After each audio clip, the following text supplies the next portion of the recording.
Assalamualaikum warahmatullahi wabarakatuh. Perkenalkan, nama saya Aisyah Nur Fadila dari kelas 10 IPA 2. Pada kesempatan kali ini, saya akan mencoba memaparkan bahasan dari bab 1, yaitu mengobservasi kekayaan laut. Pada poin pertama, saya akan menjelaskan tentang pengertian teks laporan hasil observasi dan ciri-cirinya. Teks laporan hasil observasi berisi penjabaran umum mengenai sesuatu yang didasarkan pada kegiatan observasi. Kegiatan observasi merupakan kegiatan pengumpulan data atau informasi melalui pengamatan langsung. Ciri-ciri teks laporan observasi sebagai berikut, yaitu 1. Berisi objektif, global, dan universal. Kedua, objek yang akan dibicarakan atau dibahas adalah objek tunggal. Dan yang ketiga, ditulis secara lengkap dan sempurna.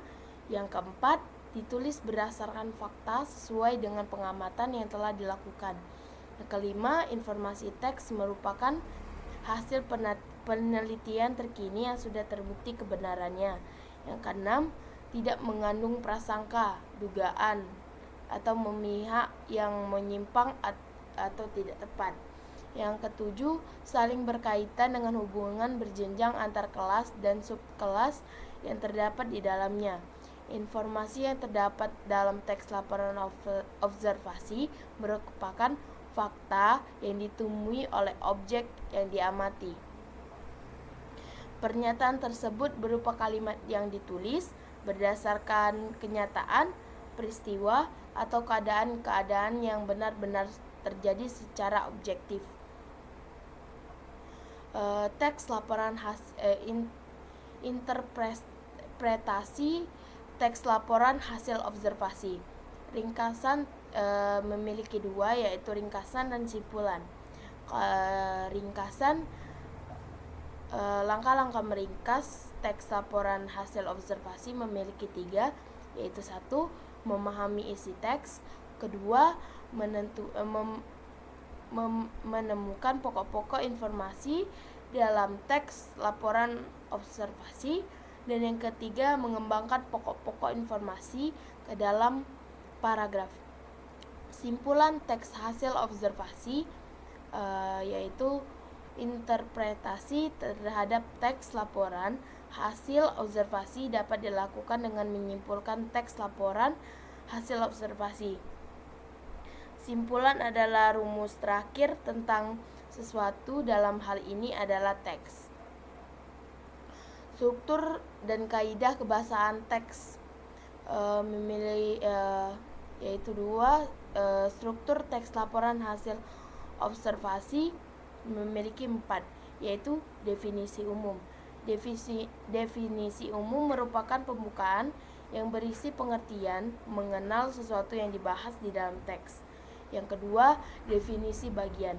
Definisi bagian merupakan bagian yang berisi ide pokok. Yang ketiga, definisi manfaat atau perilaku. Definisi manfaat merupakan bagian yang menjelaskan manfaat dari sesuatu yang dilaporkan, biasanya benda mati.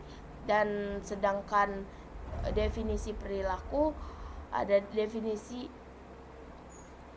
untuk mendefinisikan benda hidup.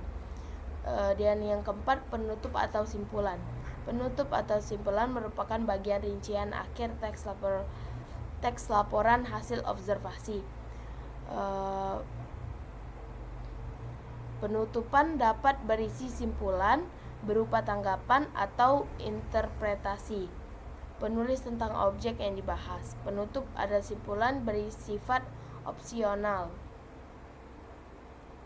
Kaidah kebahasaan teks laporan hasil observasi memiliki 3, yaitu 1. Kata, frasa, verba, dan nomina. Kedua, kalimat definisi dan deskripsi.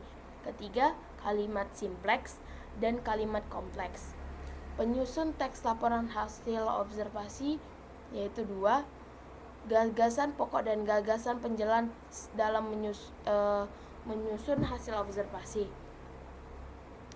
Sebuah tulisan atau teks terdiri dari gagasan pokok dan gagasan penjelas. Sebelum menyusun teks laporan hasil setiap gagasan pokok dikembangkan menjadi satu paragraf. Langkah-langkah menyusun teks laporan hasil observasi yaitu 1. Menentukan topik masalah yang diamati atau diteliti.